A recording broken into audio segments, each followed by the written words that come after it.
All right, I would like to welcome you to the Future of Judicial Selection in Iowa, presented by the Iowa Lawyers Chapter of the Federalist Society. My name is Adam Gregg, and I'm a Vice President of our local chapter. Before introducing our moderator, allow me to tell you just a little bit about our chapter. It was founded in 2009 to foster discussion about important legal topics facing this state and this country. Since that time, we've hosted events on a wide range of topics, from the rights of detainees at Guantanamo Bay to the proper role of judicial retention elections. If you're interested in learning more, please feel free to contact me after the event.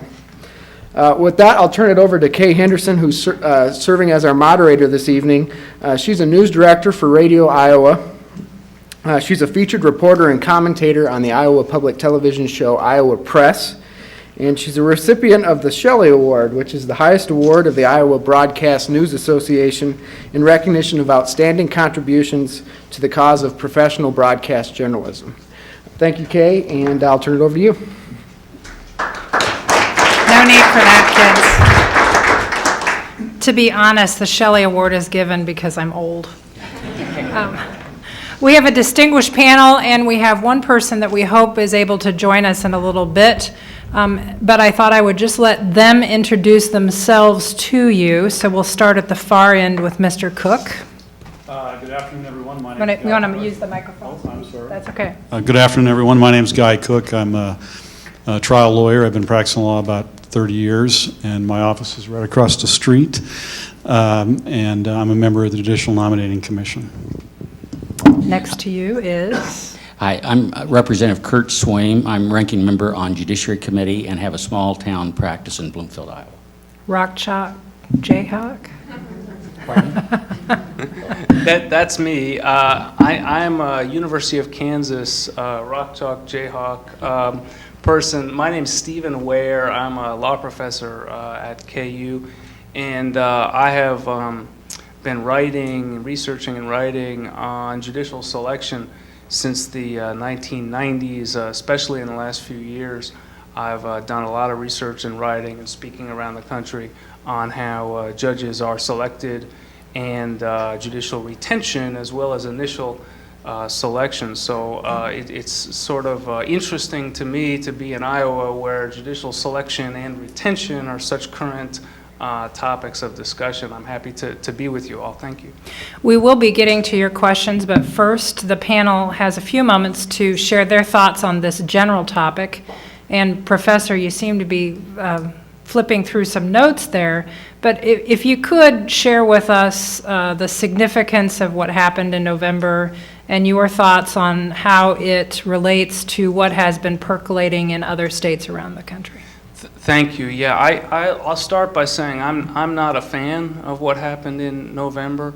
When you talk about judges who are already on the court, whether judge stays on the court or is removed from the court, that to me is very much the issue of judicial independence. And judicial independence is commonly juxtaposed or contrasted with judicial accountability, making judges accountable to the public. And if you could array all the different possible systems from life tenure at one end to a very accountable system at the other end, I personally lean towards the judicial independence side of the continuum. I like judges to be secure in their jobs for reasons that we can go into if you want. But I do think the Iowa retention election, which was really very eye-opening, startling event for somebody who follows retention elections where they're used around the country. I mean, many of us have enough gray hair to remember Rose Bird and some other California Supreme Court justices 30 or so years ago losing retention. In Tennessee, Justice Penny White. But then really these three Iowa justices losing the retention vote, it's really a very rare, startling event. Retention elections nationwide for judges something like 98% retention rate. In other words, it's very, very unusual to have this 3 judges lose retention. And as I say, I'm generally displeased with a system that does that. But I do think it's too easy for lawyers, especially, to say, oh, well, the problem is with the people who voted out the justices. I think it's important for lawyers especially to do the hard step of, doesn't this say something is broken in the way we initially select judges in Iowa and other states that use the Missouri plan? Missouri plan is the term I much prefer to merit selection. I think merit selection is a biased term in favor of what I will call a nominating commission system or a Missouri plan system. Seems to me that when you have a Missouri plan system where the bar has so much power in the initial selection of judges, because the bar gets to select members of the nominating commission, that the non-retention of 3 Supreme Court justices is a real signal that there needs to be a more democratic and more open process for initial selection of judges. I can go on about that longer, but I shouldn't take more than my allotted time, so I'll stop there. We have our 4th panelist who's just arrived. He gives his apologies. He'll introduce himself briefly to you. He's a member of the bar. If you want to use your microphone there. Looks like we're on. Thank you. Sorry for being delayed. I'm State Representative Chris Hagenow from Windsor Heights, representing also part of the west suburbs of Des Moines, Clive, and part of West Des Moines. But I was in a committee meeting. It ran long tonight and trying to scramble to get over here. So, yeah, I have an interest in this. We all do. We're all here and just trying to learn and figure out, if there's a path forward that can maybe restore the public's confidence in the system while still getting us the best possible outcomes for both the bar and the public, and for the system at large. So, I think like you, I'm still trying to figure out exactly what that is. So I don't know if there's anything else you wanted from me as by way of introductions. I have no prepared comments. Okay. Thank you. Professor Ware just mentioned that this was perhaps a chance to have a process of selecting the justices that is more open and transparent.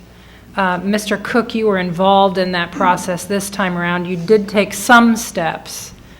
Do you think there are more steps that need to be taken to restore public confidence in the process of selecting judges in the first place? Well, let me say this. Reasonable people can disagree, and with all due respect to Professor Ware, I don't believe that the retention vote, as historic as it was, exposed some flaw in the nomination process. It certainly shined a light on it, but this process we've had in place for some 50 years has produced a lot of fine judges over the years.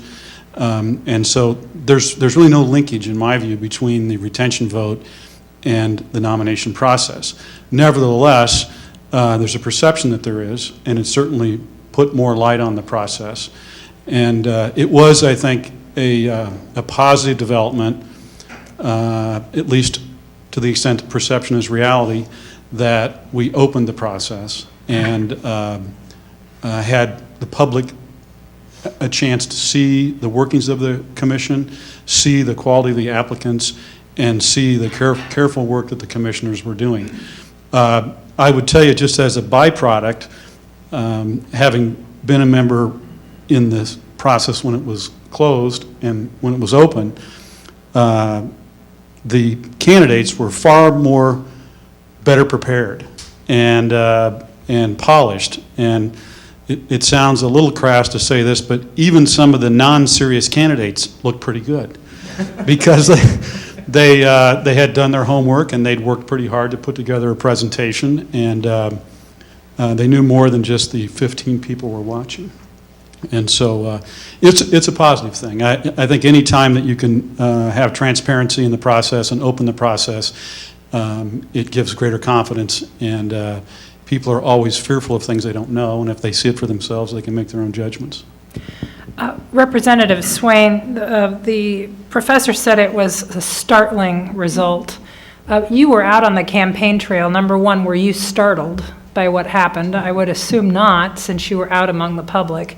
And number two, what are your thoughts in regards to what the legislative response is going to be? What's the appetite in the legislature for responding to what happened in November in terms of policy? Well, I think just speaking to the attitude toward the public, it was pretty much kick out the bums philosophy, and so it was just a bad time to be on the ballot. There were a lot of factors that coalesced, I guess, to bring that about. And so I think that it would be unfortunate if we read too much into the past election, in my estimation. I share the comments about the importance of the independence of the judiciary, and I believe in my heart that that commitment to the independence of the judiciary is strongly embedded in the legislature. And so in that regard, I think that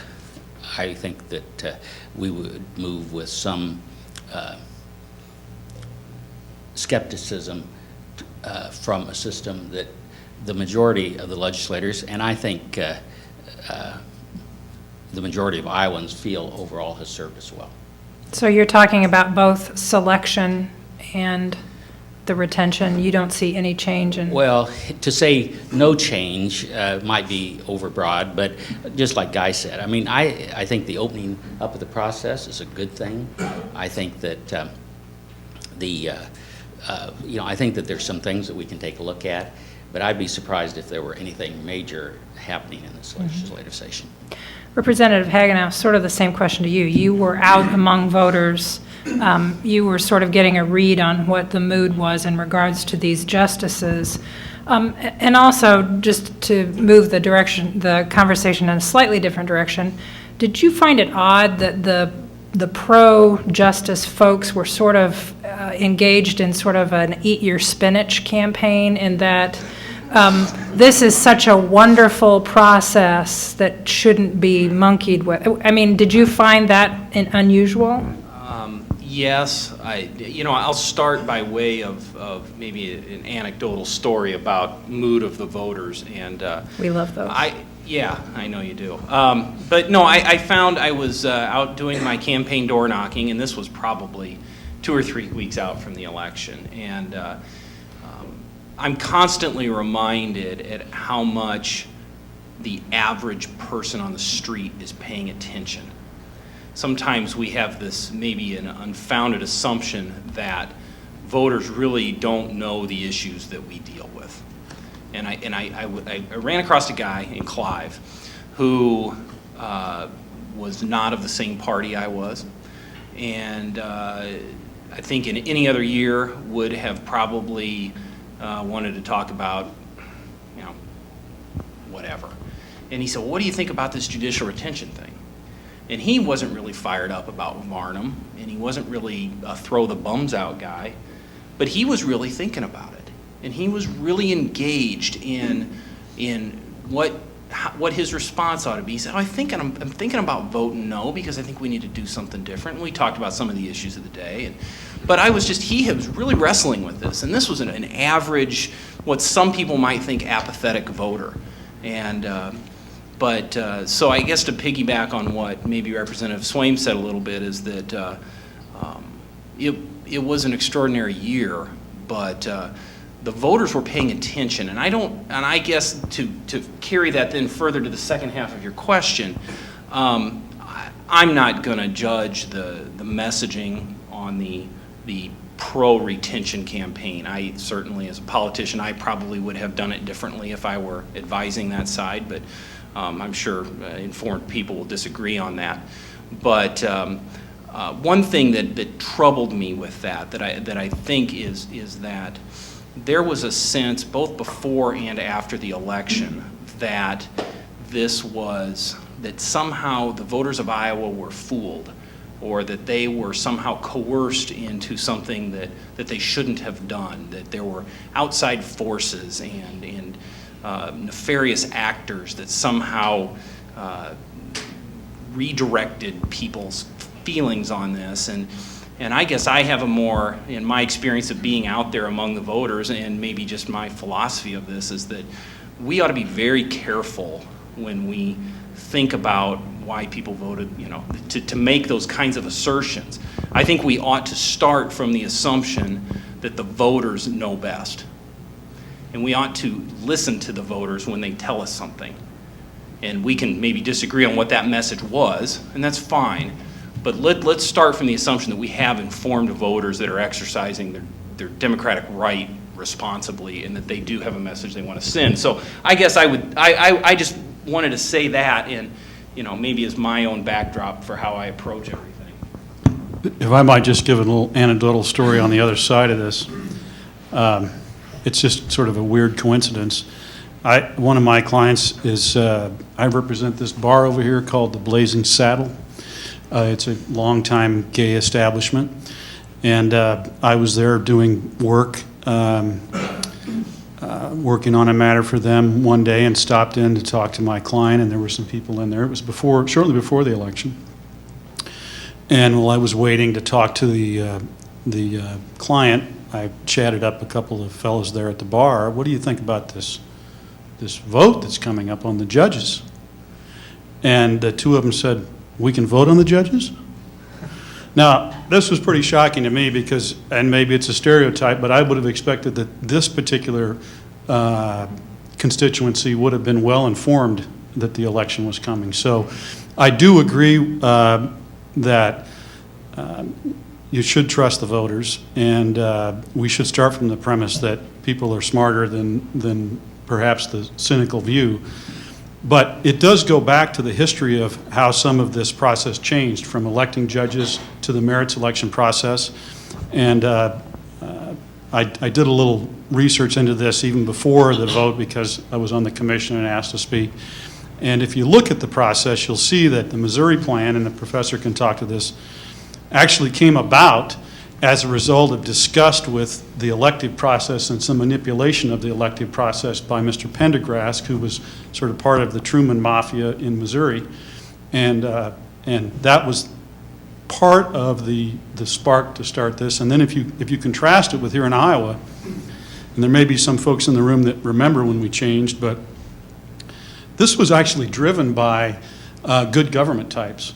The Ripon Society, the League of Women Voters, and part of that constituency had taken the view that people were not informed on judges, that they were voting based on what people's last name, the ethnicity of their last name, or they were easily led around by the dirty unions or the dirty Democrats or some boogeyman that was telling people how to vote. And this was an effort to put the selection process in the hands of people who wouldn't be influenced by those things, but we would be looking for the most qualified. I mean, that's the core of how some of this came about, particularly in Iowa in 1961 and 62. Professor, you mentioned some votes in other states in regards to judicial retention. Has there been any movement in those other states where judges have been tossed off the bench of seismic proportions? Or is a judge tossed off the bench and then people sort of move on and do something else with their lives? People move on. So if past is prologue, Iowa voters won't keep kicking out Iowa judges. No guarantees, no warranty. I'm a contract law professor. No warranty on this. But the connection I started to draw a minute ago, and I appreciate the opportunity to finish the connection, is really this, which is, if we look around this room now, I'd love to see a show of hands. Who is not licensed to practice law in the state of Iowa? Raise your hand if you are not licensed to practice law in the state of Iowa. Please, 3 people who've raised your hands, keep them up if you are an Iowa citizen, an Iowa voter. Okay, you 3 are the second-class citizens. When it comes to selecting judges in Iowa, you 3, like 3 million other people in this state, are second-class citizens. Everybody else in this room has a vote that is far more powerful than your vote in selecting lawmakers. Judges make law. When we talk about judicial selection, we're talking about selecting lawmakers. And Iowa, like about 8 other states, has a terribly undemocratic system for selecting these lawmakers. A system that gives lawyers' votes vastly more weight, about 300 times the weight of a non-lawyer's vote. So my challenge to all the folks who didn't raise their hand here, and since I've got tenure, I can say controversial things. I can make challenges. My challenge is, how do you defend that lack of democratic equality? How do you defend that violation of the principle of one person, one vote that gives a member of the bar so much more power than a fellow citizen? It can't be that lawyers' expertise in selecting judges is necessary to a quality judiciary, because states that don't have this democratic deficiency still get lawyers' expertise in the process, and they produce just as high quality judges as the Missouri Plan states. And it can't be that judges don't make law. Judges are just technicians who run a courtroom efficiently, and all the lawmaking is done in the legislative branch, because we lawyers know better than that. Representative, Representative Swaim as a barman, Yeah, so to well, speak, and a legislator. As a representative who never has tenure, why, I'll respond briefly. I would just kind of reiterate what Guy indicated. The history of this is that if we go to a type of elective process, that was the graft, that was the history of big bosses, that was the history of political influence, not only in Missouri, but Kansas and other areas, which prompted us to go to, I know that this term bothers you, but the merit selection process, because that's what I believe that it is. And if you go on, I dispute the idea that we cannot quantitatively differentiate our judges. Year after year, the Chamber of Commerce, a very conservative group that this group might pay attention to, consistently ranks our judges among the best in the nation. Last year, 4th in the nation. And if you look at the other judges that are selected on the merit selection system, that they traditionally rank higher.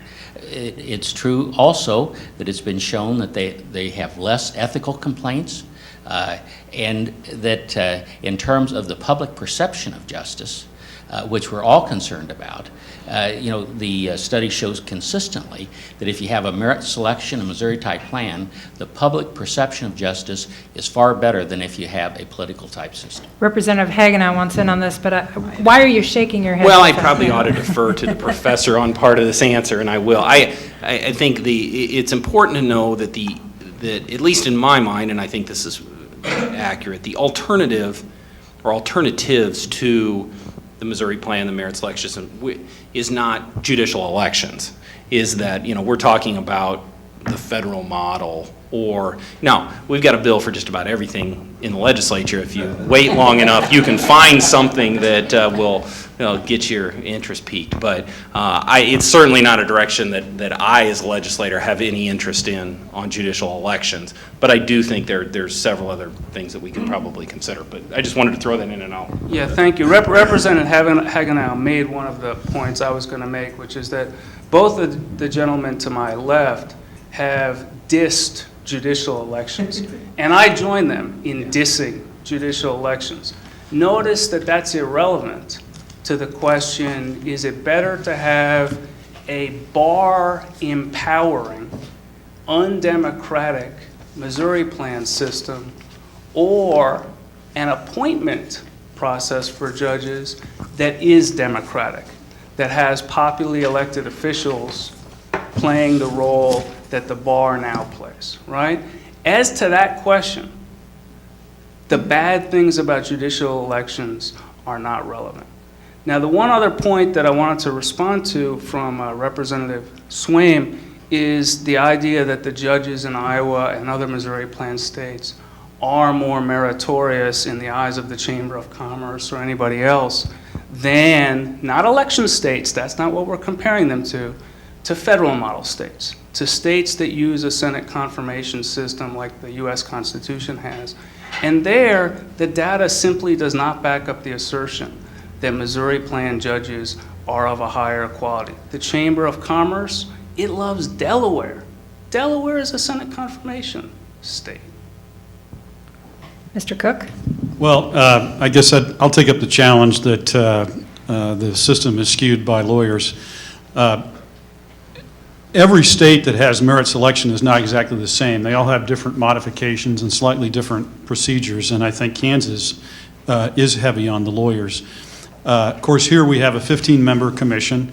7 are lawyers elected by the lawyers in their congressional districts, and 7 are lay people appointed by the governor. And then the second most senior justice presides over the process. And I think you can make an argument that there ought to be, in the merit selection process, people who might have some expertise on what the good qualifications are for a judge, and people who might have some ownership in the process, who want to see that we pick judges who are qualified, who have high integrity, who have good temperament, and who have the skills that people with courtroom experience or lawyering experience know are essential, because the lawyers don't want a system that's skewed one way or the other. They're never going to know what side they're on. They want judges who are fair and impartial. And when I got invited to this event, I thought, well, this is interesting. I went to my study and I pulled out this book, the Federalist papers that I carried around at the University of Iowa some 35 years ago, and still have. And I read, Madison 51 and Hamilton 76 and Hamilton 78, and what the Founding Fathers were after is the same thing that we're after in the merit selection process we have here, and that's high-quality judges, an independent judiciary, and Hamilton was sort of in favor of a little weaker branch that we'd call the judiciary. But the question is, how do you get to that goal? And I really do think that having some lawyers in the process, not controlling the process, but having input in that process is valuable. One of the things that I've learned being on the commission, and it's a little bit analogous to, I serve on the lawyer grievance commission that disciplines lawyers, and I don't know how long my sentence is, but I'd sure like to get off of that thing. But I learned a thing in that process that we'd have complaints come before the commission, and the lawyers would have a point of view that would be much different than the lay people. For example, the lawyers there might be someone coming before the grievance commission that had violated the advertising rules, and the lawyers would be all over it. And the lay people were like, what's so big about that? They'd have a much different perspective. Or there might be a dispute about whether a lawyer had been diligent in handling an estate.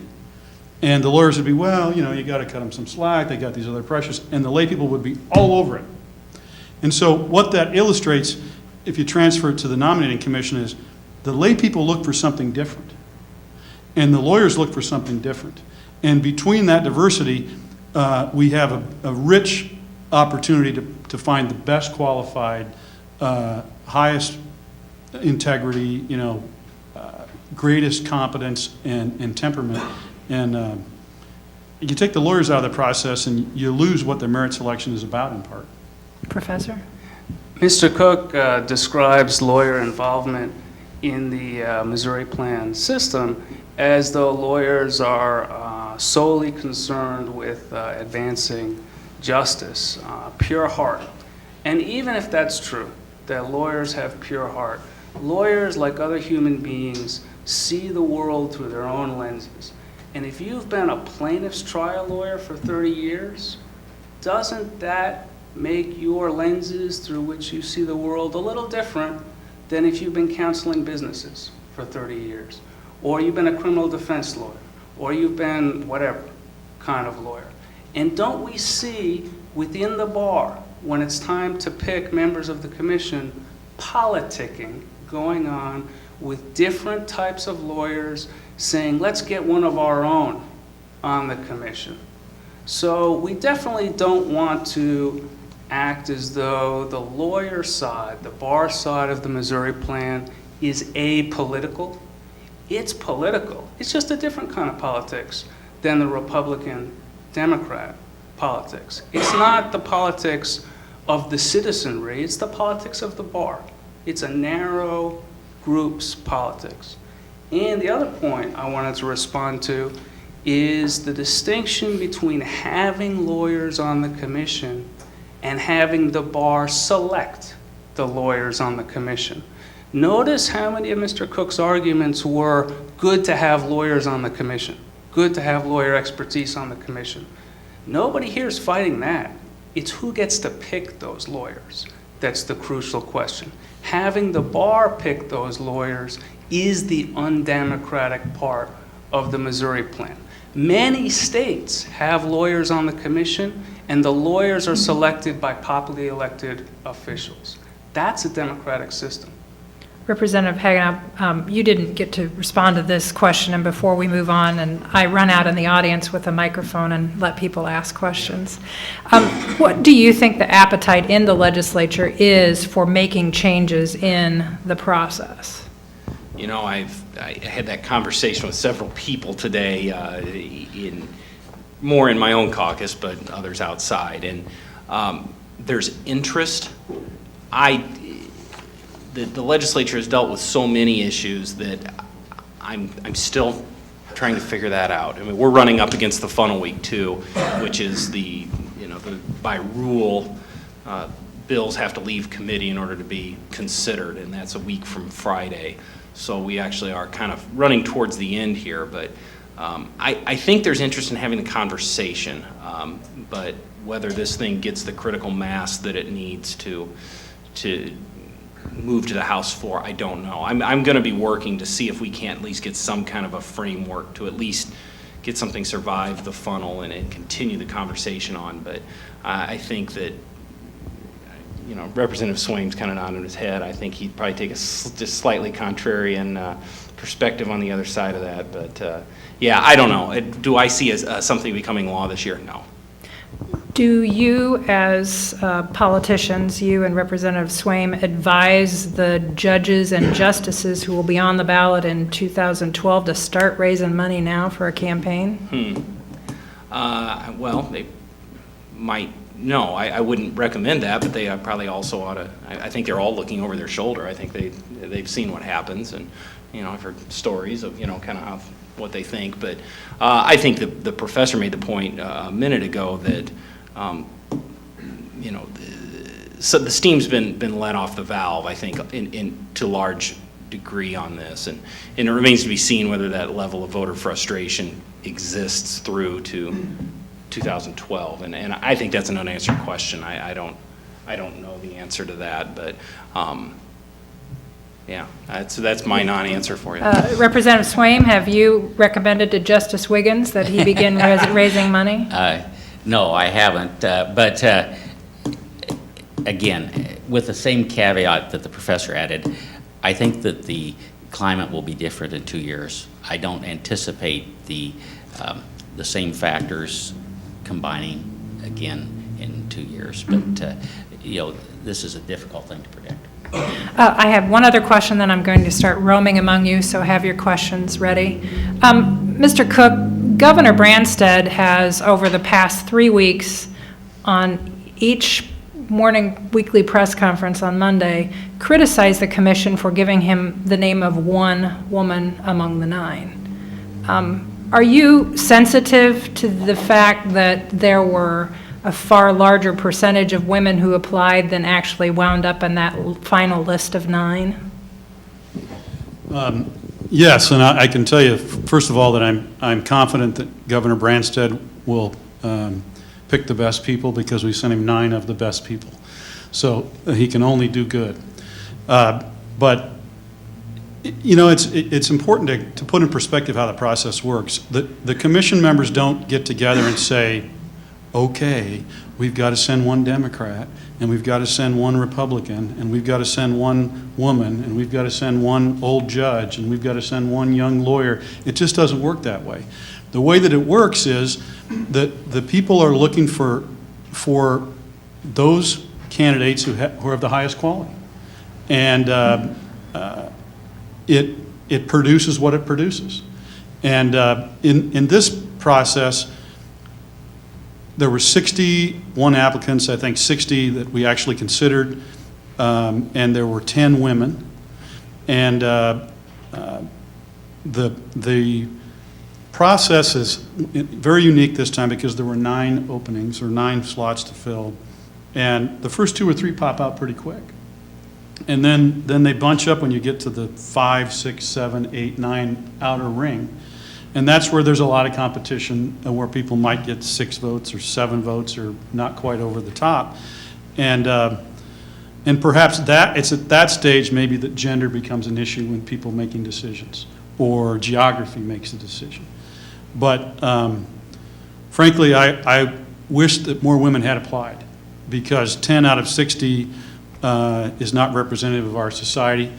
And of those 10, not all of them really were serious candidates, I'm sorry to say. They didn't have the qualifications that would put them in the final group of, say, 20. And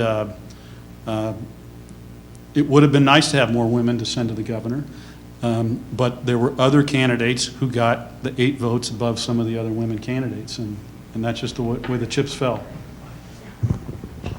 Okay, folks, anybody have a question, raise your hand and I will come running. For those of you who are old, I'm Phil Donahue. For those of you who are young, I'm Oprah. Regarding what happened last fall, in addition to this maybe having something to do with the selection process for judges, might it also have something to do with feelings voters have about separation of powers? In other words, what checks are there on overreaching by the Supreme Court other than retention elections that can't be accomplished within many years of effort to amend the Constitution? And what about that aspect? Who wants to swing at that first? I guess there's always impeachment, but I hope that's not commonly used. And I wonder if the professor knows the can of worms that he may have opened, given some of the recent conversation here in Iowa on that. But no, I think we have, as I understand it, our Iowa Constitution is, comparatively speaking, difficult to amend. We don't have ballot referendum here. And that was part of the frustration, I think, going into the election, is that you had an unpopular court decision, and the people felt like there really wasn't a recourse that wasn't going to take many, many years. And when you start talking about checks, I mean, you quickly wade into matters that raise significant constitutional questions.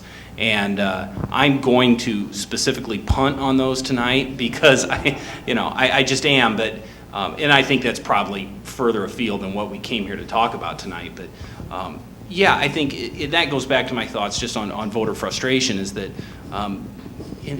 there is a broader conversation that we probably need to have about that. But like I said, it's a big can of worms, no doubt about it. Representative Swaim, would you like to jump in the can? I don't really want to, but I did get this perception. I was out on the campaign trail too, and my perception was that people will take quite a lot, but they won't take something rammed down their throat, and that's the perception that they had of Arnhem. And I realize that when we've had landmark decisions before, that there was similar types of backlash, and Brown versus Topeka Board of Education. I mean, it was really before my time, but I've read and I've heard that there was talk about impeachment after that case as well, and so we really come up to the question of judicial independence and the role of the court as guardian of the rights of the people, and having a process. And we do have this process, and Chris, actually, it's not that difficult. You know, they had the opportunity for a constitutional convention, and they voted against that, which is sort of difficult to reconcile.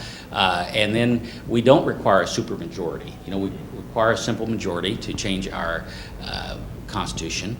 And so, you know, it's, I don't want to, you know, I don't have the answers, but having been on the campaign trail, I mean, it is a fact among the voters that I spoke to that there was a perception that that this had been crammed down their throats, and that's maybe that's you know, that happens whenever you know, whenever there is probably a major constitutional decision, and so we just have to deal with that as a society, and we'll work our way through it. We have another question here. Hi, this question is for Guy Cook. I think I understood you earlier.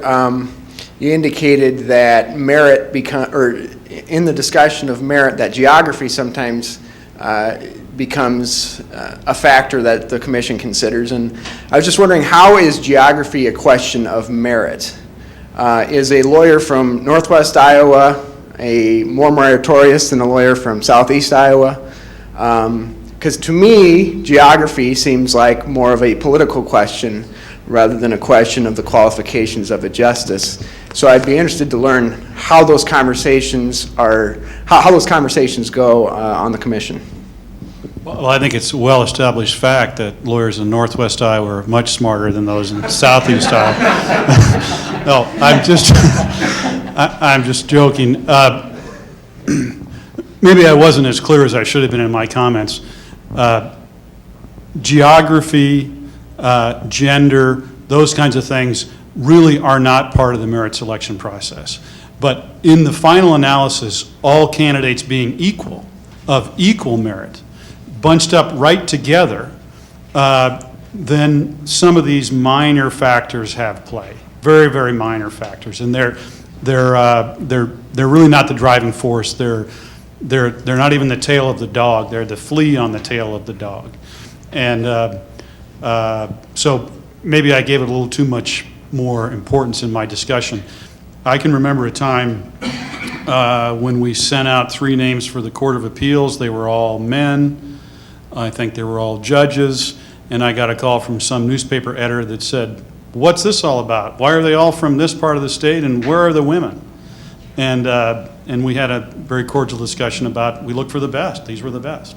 So if I suggested that the merit that we're looking at is where they're from, I misspoke, and I didn't intend to suggest that. I did want to say something about the question of checks and balances.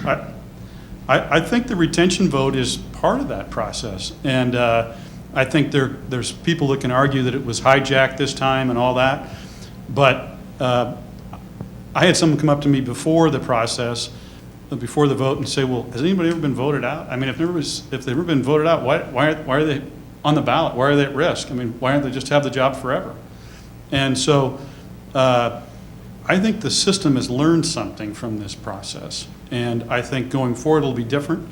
And I read some things preparing for this, and there's an article in Litigation magazine, which is a fine magazine by the ABA, summer of 2010. It's volume 36, number 4, and the headline or the title is "In Defense of Judicial Elections, Sort of." And it's a very interesting article written by a fellow who ran for judge and didn't win. And he ultimately concludes that the merit selection is the way to go.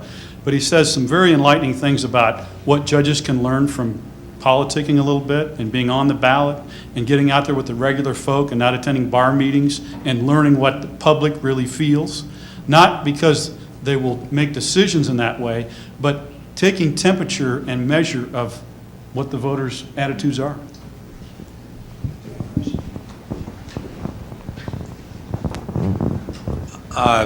Thank you. This is a very interesting conversation, and I think it was good that some light is shined on this.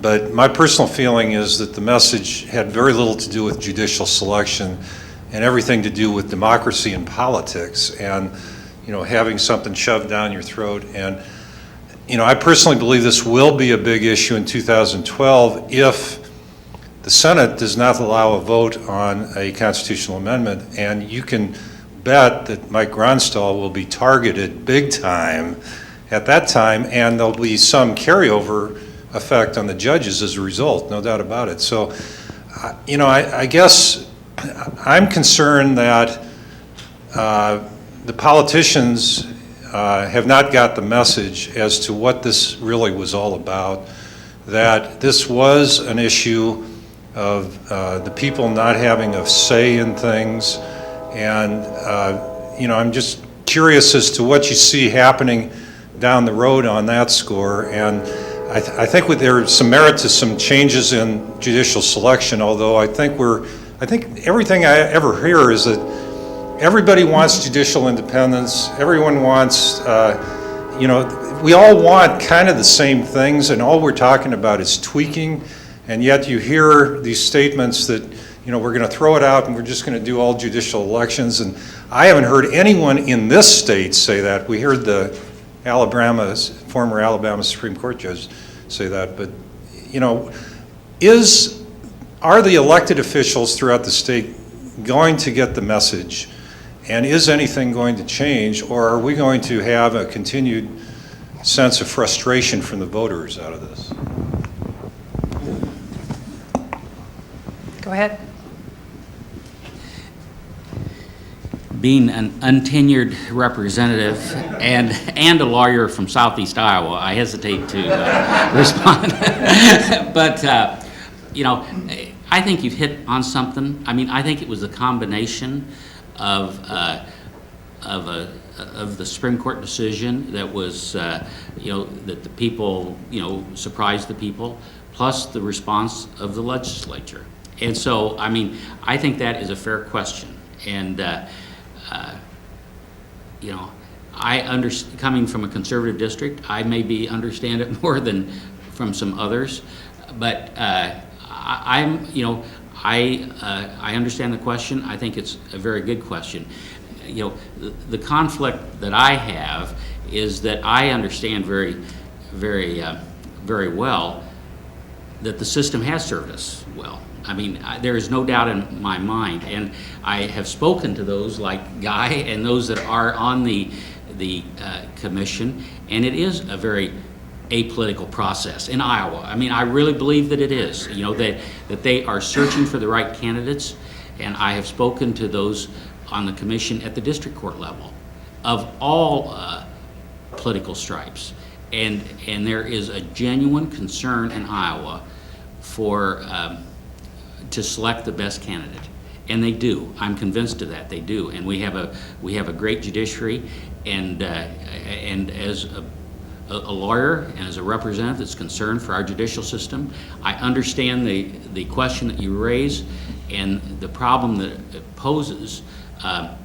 when we consistently reiterate the message that we know without trying to appear like we're saying eat your spinach. And that's the challenge that we face as a bar and as lawyers and as politicians. Representative Hagenow, do you sense that there has been a great awakening among the judiciary, which I think is the crux of his question? Among the judiciary, I can't, I have no way of knowing. I mean, what's going on in the hearts and the minds of everyone there. I was going to come at it from a different angle, I think, in terms of what voters are sensing. I can see that, one, the voter anger came from, in large part, Varnum. I mean, we all know that, and so that's the tension point, and that reforming the judicial nominating process or any of these other tangential issues aren't going to address that underlying frustration. I mean, I think we all can say that plainly. So, and that goes back to what Representative Swaim said. People don't like having something forced on them. And one theme I've heard from people is, shouldn't the people have ultimate authority of their government? And so here you begin with, you have the Varnum decision. That was a tough pill to swallow for a lot of Iowans. And then you move on, and we couldn't get a marriage amendment passed at all through either chamber after that to remedy that. Again, people feel like they're disenfranchised. moving forward now this year. Now, the House has passed the marriage amendment to try and go down that route, but now it's blocked again. And again, people feel disenfranchised. And so, I guess my thought of this, until people again feel like they have the political power over their government, I think this underlying issue persists. And so I think Bill is exactly right on that. And what exact form that takes to restore that feeling of power over everything, that remains to be seen. But that really is the real core issue here. Mr. Cook, you spent a good deal of time over the course of 1 week inside the Iowa Judicial Building and, let's say, hung out with one of the justices for hours on end. Do you think they get it? Well, I'm certain they do. These are smart folks, and they've seen a mortar come right into their facility. So they do get it, and I mean, maybe I shouldn't say this, because these are good people that lost their jobs, and at least a couple of them that I was friendly with, and I hated to see them lose their jobs. But it's not the end of Western civilization. It might be for those 3 judges. It's a healthy thing for our process, and we'll be stronger because of it. There is a duty, though, I think, that the lawyers have and the judiciary has, not so much to force people to eat their spinach, but to educate on the civics here. I mean, judges serve the public. They don't represent the public. They're not elected to take care of constituencies. They're there to protect the rule of law. And Chief Justice Cady gave a speech not long ago where he set forth the very moving facts involving a judge in Plymouth County who was involved in essentially a mock hanging because he was protecting the rule of law, and the populace didn't like it. And that's what these judges were doing. And maybe they were ahead of their time a little bit from certain people's perspective.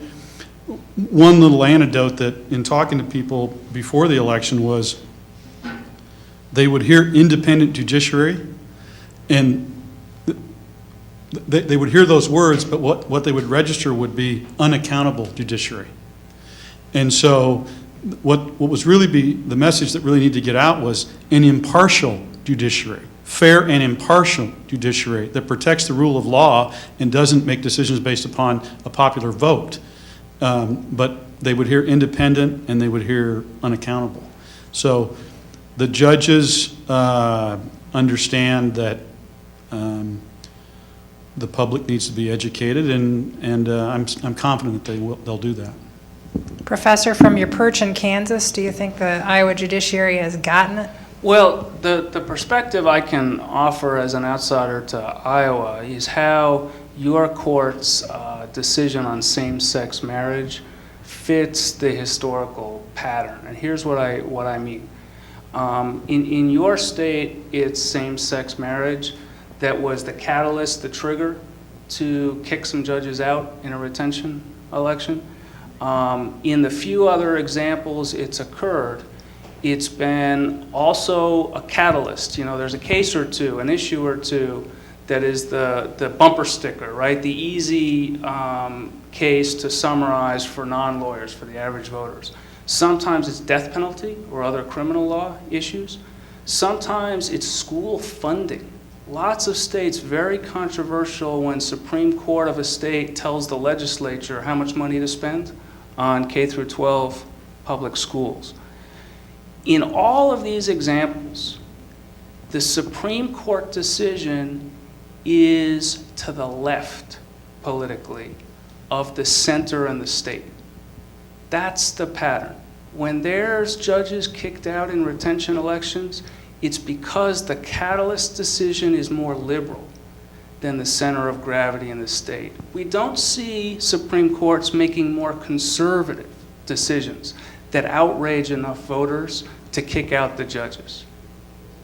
What does that tell us when we also see the lawyers, the undemocratic part of the initial selection process, the lawyers on nominating commissions tending to be more Democrat, less Republican than the state as a whole.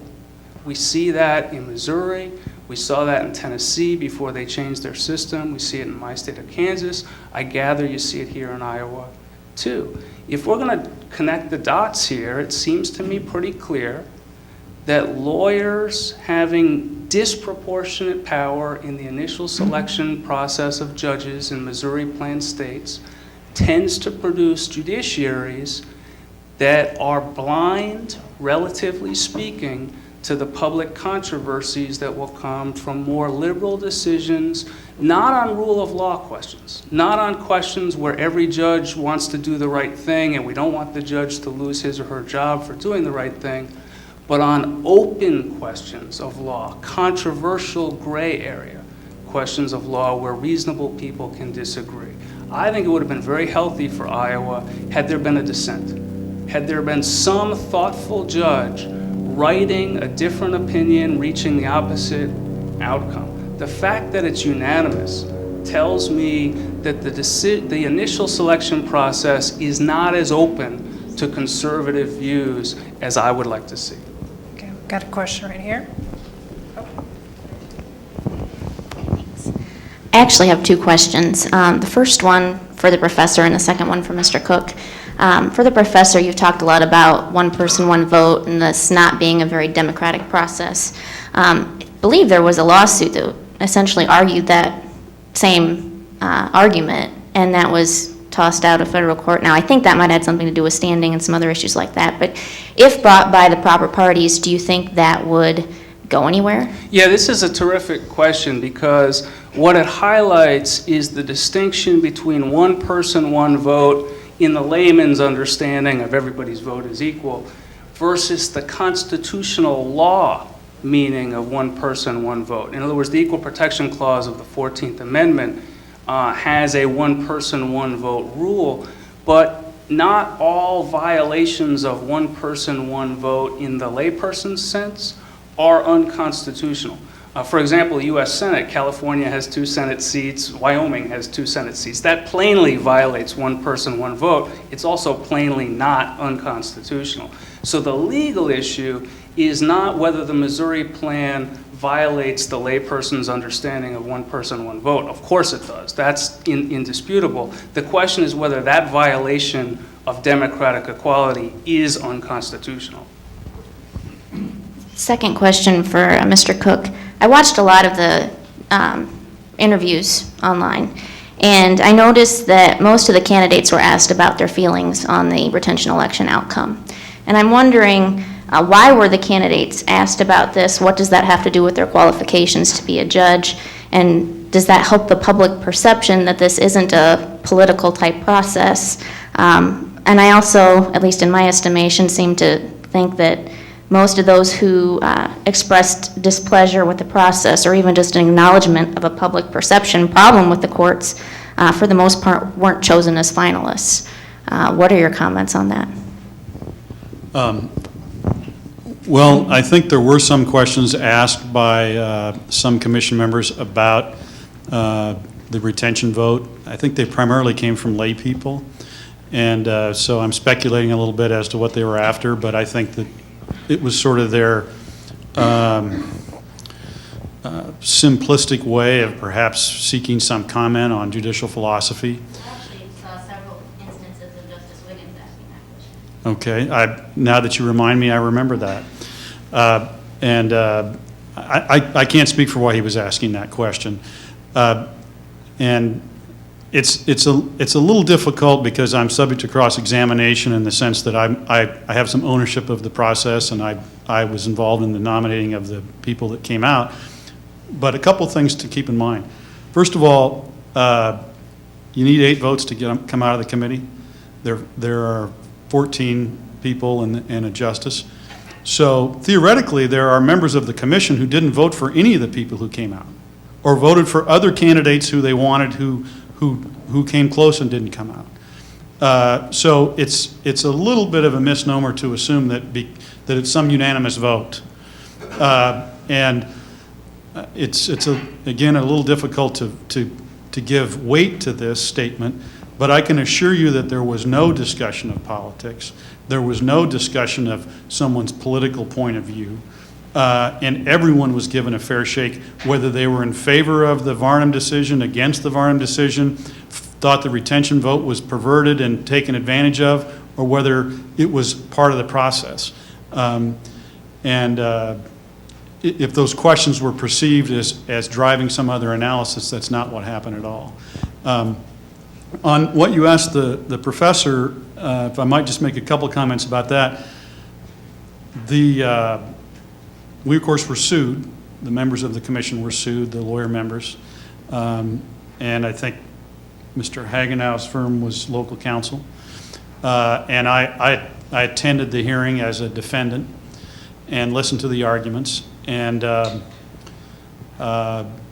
there's actually been 3 rulings on this subject, the Ninth Circuit and 2 district court decisions, and maybe 4th if you count Judge Pratt.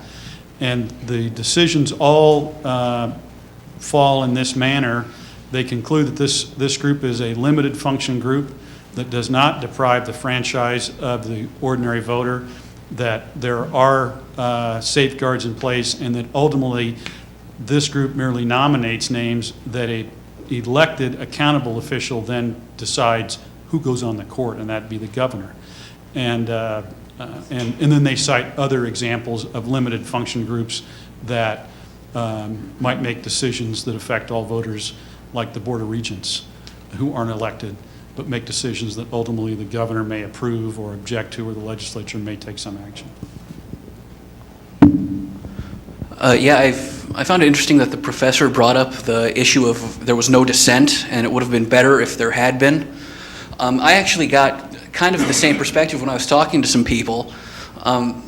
People who, at the age of 18 left high school, and then 9 months later they were on Okinawa fighting in 1945. These were people without college educations, but they were mentioning the phrase equal protection existed for 150 years. It was functioning within law, and now 7 judges have decided that that means same-sex marriage is constitutionally required, and not one of them disagreed. So, and then after that, in my own experience, I went to the Iowa State Bar Association annual meeting. The opening comments were made by Justice Turnus herself. The speech was described to me by some other people as the most condescending and insulting thing they'd ever heard in their lives. She was talking about how the public was being besieged by misinformation from special interest groups, and the whole kind of narrative about how this thing happened. And, excuse me, there was just a general assumption among the public that the decision was made away from their view, without their consent, probably not within the confounds of case law on equal protection. You look at courts like Maryland, which had functionally the same case and came to exactly the opposite conclusion with a 4-3 decision. And yet here we had a unanimous decision rammed down their throats, and without a vote, it will probably come back in 2012. So is there anything that the courts themselves could do to mitigate this between then? Such as, something maybe a little bit less condescending than simply saying the public is being misinformed and that the bar needs to explain the role of courts. I'll just say quickly that Maryland has a Senate confirmation system for their Supreme Court. Representative Hagenow? Yeah, I want to address that.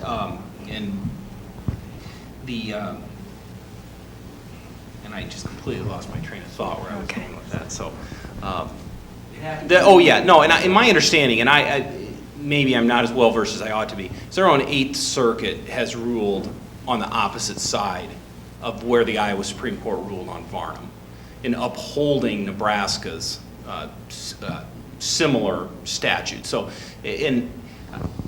clearly the body of law, even if you accept that we ought to go this direction, is not clear. So I think I've always wondered that. What within the realm of the judicial retention vote, would that have looked any different if there'd been a dissent? That at least the people could have kind of hung their hat on, that somebody out there is kind of the voice in the wilderness on this a little bit. So that's well taken too. And I think you followed up with the idea of, does the judiciary get this? Are they going to change tone at least, if not course? And, you know, I want to give, I think Guy mentioned this earlier about Justice Cady's speech that he gave at the State of the Judiciary, and I was there, and I can tell you that parts of that were not well received by many people in that chamber, because part of it, and hey, I'm an attorney, I understand judicial review, and that's a part of the process, but there was an element there that I was being instructed to, and that the people of Iowa were being instructed, that well, you just don't understand yet, and that's the problem. And there should have been, it would have been helpful for some acknowledgement that there is a difference of opinion on this issue, in that informed minds can come to, and clearly have, come to different conclusions on this issue in current American jurisprudence. And so regardless of where you're at on the issue of Varnum, I think we can probably all agree that you could come to a different conclusion on that. So that was my I guess, response to that is, yeah, I think there should be some kind of a tone coming that we understand this is, and I know that Justice Cady did indicate some of that there is a difference of opinion, but his message was that over time you'll see it our way. And I really fundamentally think that's probably not accurate. Representative Swaim? Oh. Well, you know, I'm hesitant to disagree with the professor because he's much more qualified than I am, but, you know, going back again to Brown versus Topeka Board of Education, I understand that there was considerable discussion among the bench at that time to make it a unanimous decision. And so, I mean, if that were any type of a precedent, I would think that, you know, when you have the Chief Justice appointed by, you know, former Governor Branstad on the ballot, and also, you know, the justice that writes the opinion being appointed by Governor Branstad that was on the ballot. I mean, I would think that, you know, tradition would say that that having a unanimous decision would be helpful. And in fact, I mean, some of the constituents that I talked to, that was some very conservative constituents that I spoke to in my district, that was a compelling argument for them. That, you know, if this is unanimous decision, that there must be something to it. But that wasn't probably the majority position, but there were some very conservative persons that took note that it was unanimous decision. But just to be clear, Cady was not on the ballot. Right, I understand. Yeah. But the fact that it was a unanimous decision. He wrote it, yes. Right, and that he drafted the opinion, I think by traditional analysis would make it so that it would lend credence to it among the public. If governors of both parties had appointed judges in a unanimous decision, that would, I think, be a presumption of consensus and legitimacy along the lines Representative Swaim suggests, if the governors were not restricted by a nominating commission that narrows them down to 3 finalists. The average voter may not understand all the nuances of the nominating commission system, but those of us who can connect the dots for the average voter can explain to the average voter, the governor's hands are tied. The governor can't get him or her that he or she really wants on the bench. The governor's hands are tied by the commission.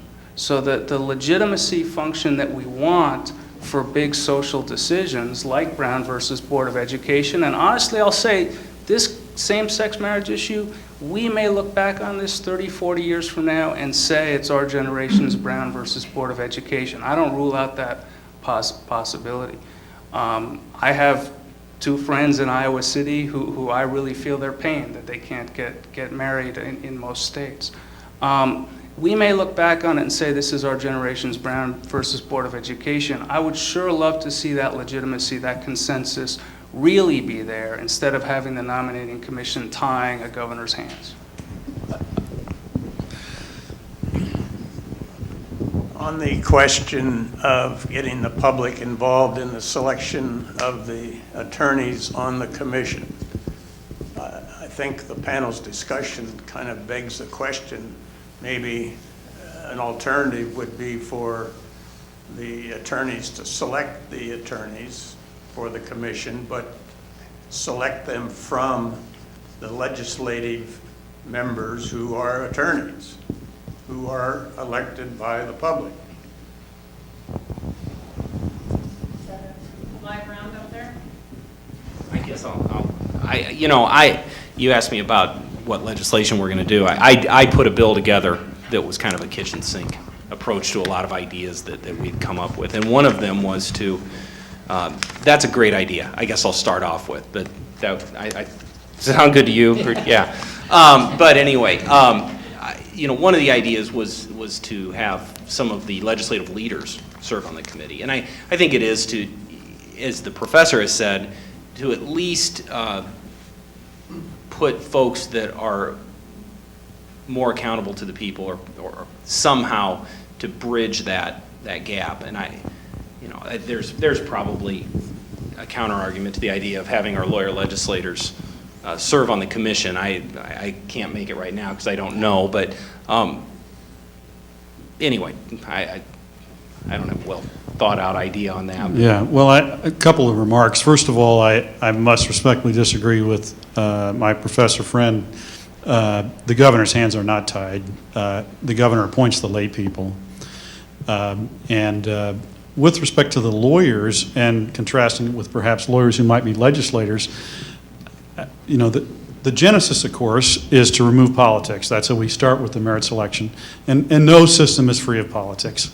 But the merit selection is perceived as having less politics than open elections.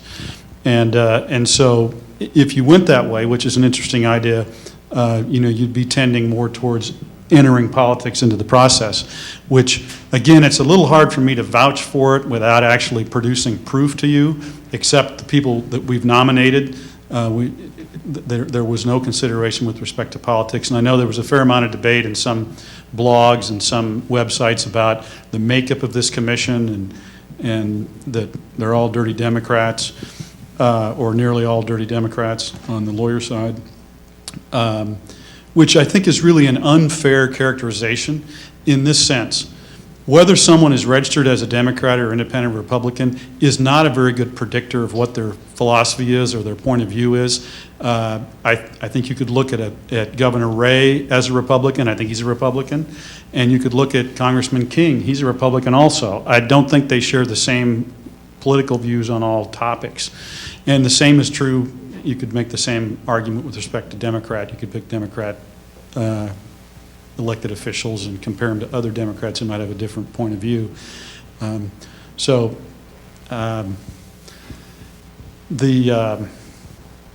It goes back to what I said when we first started this process. I don't believe that the retention vote exposed a flaw in the nomination process. We've had a lot of good judges come out of the commission over the last 50 years through different administrations, and no one was complaining then. They're only complaining now with the Varnum decision. We have another question right here. Well, I think in general, our system works best when we have transparency and accountability in our system, and I certainly think that could apply here too. Transparency so people know what is going on, and most people don't understand the commission. Even some lawyers might not understand the commission. And then also accountability, so when things aren't going the way that people want them to go or they want to have input, they know who to contact and who to hold accountable, whether it's at the ballot box or through an op-ed to the newspaper, whatever it might be.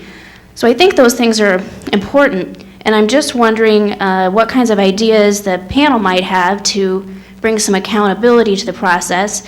One thing that was said is the governor does get to appoint some of the commission members. Right now, the governor is looking at appointing 3 justices, and he won't be able to make any of his appointments to the commission until May 1st would be the earliest date they would serve. And so the staggered terms certainly affect the governor's role with respect to the commission itself. He won't be able to appoint 2 until May 1st, and then the terms are staggered after that. But we'd just like to hear from some of the panelists, what are some ideas you have for reforms to bring some accountability and transparency, some good old-fashioned democracy into the process? Well, and I think some of the things that the commission did of their own volition were very good things for the process, and I think that was great. So the open interviews, I even talked to all kinds of people that otherwise would have no idea that actually tuned in and watched those. And it was a great civics lesson. So, if there was some action on that, I think that's a great thing. I think it's, the open records, letting folks see at least the non-confidential parts of the applications. Those are good things. That's transparency, and it boosts the public's confidence. There are ideas that I've had that I've tried to include in some legislation, but to timeline some things out, there was a lot of angst immediately after the election that Governor Culver was going to somehow try and push through replacements, and I think that would have not been constructive. Yeah, I think that people's confidence would have further eroded if they'd have had that. So, trying to maybe put some timelines in place on how things would happen, I think would be helpful. Just some structural pieces that, that I think we could do just to make the system work a little better. How would you make that timeline? You have a 4-member court now. And if you elongated the time by which the Judicial Nominating Commission does its work, you elongate the time that you have this depleted court in session. Well, I agree. Point well taken. I think some members of the public probably wouldn't care about that reservation. But no, I think you just would do something that would merely say that the governor, the justices not retained would then somehow you timeline that out so that if a lame duck governor would not be able to make those appointments, that the slate of candidates would come up for a new incoming governor or after the swearing in of the same governor, whatever. It's just somehow, you wouldn't drag this out for 6-12 months, but just make sure that we codify that the Governor Branstad would have actually had the opportunity to make these appointments. So that's all.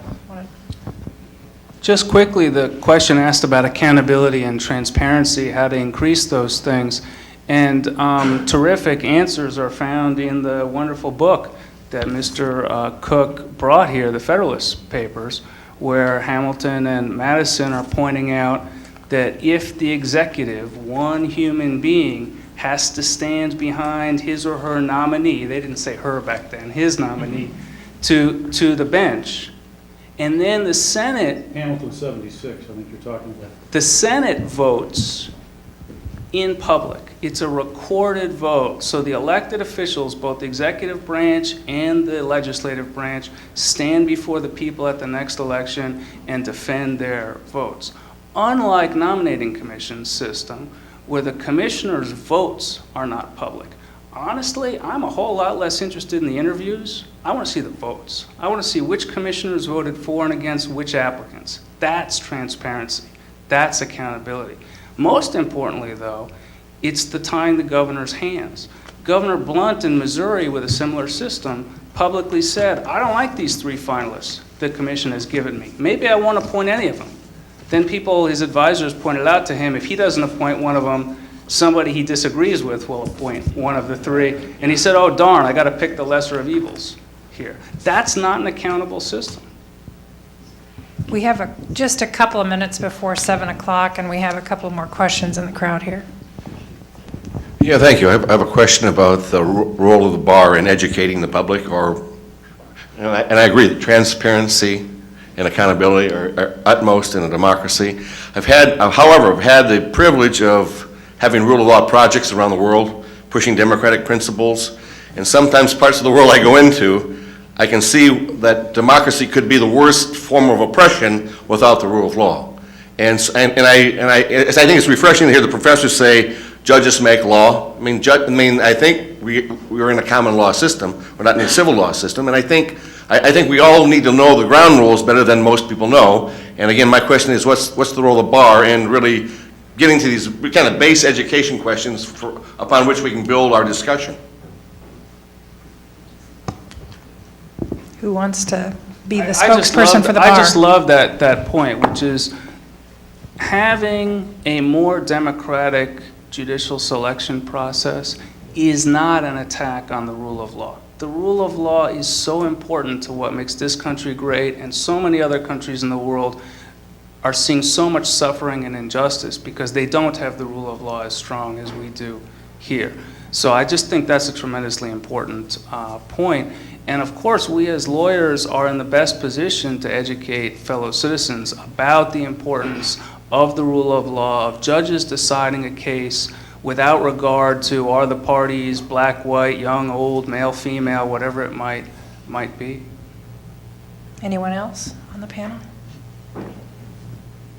Well, I would agree with you. I think as attorneys, as lawyers, we have an obligation to talk to our fellow citizens and explain to them how the judiciary works and what the rule of law means. And I think we should take that seriously. I think it's at some level part of the oath we took when we were sworn in. There's no question. I mean, officers of the court, I think it's part of what's in the oath, and it's in the ethical considerations. And we should take that seriously. There's no doubt about it. On the subject of transparency and opening the process, and I've already said it a couple of times, I don't think the Varnum decision or the retention vote exposed a flaw in the system, but it nevertheless has shown light on it, and it's good to have this discussion. I think it's been great that we opened the process. I mean, I made the motion to open the process, and there were some people who didn't want to do it.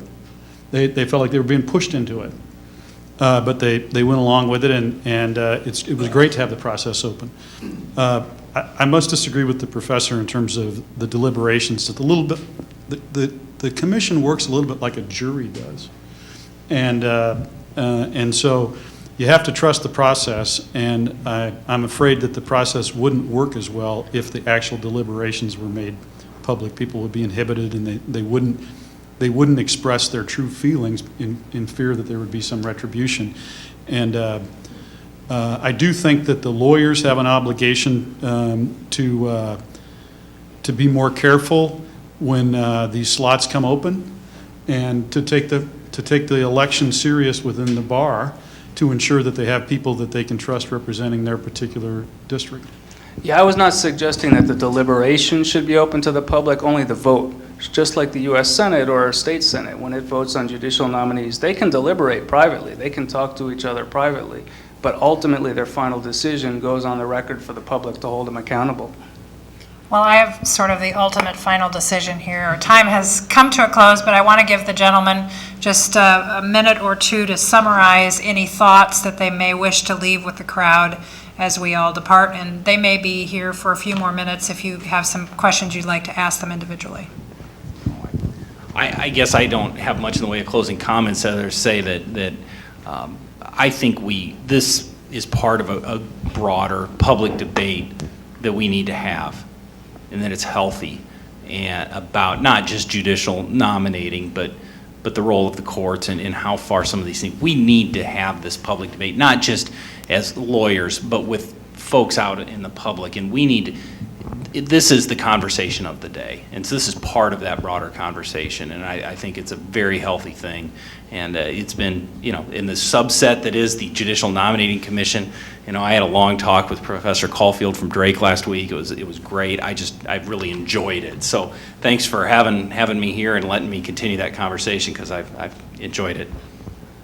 I just appreciate you all letting me talk with you about this topic, and I'd be happy to continue the conversation privately, either here tonight, or if you want to follow up by phone or email, I'd be happy to do that as well. Thank you.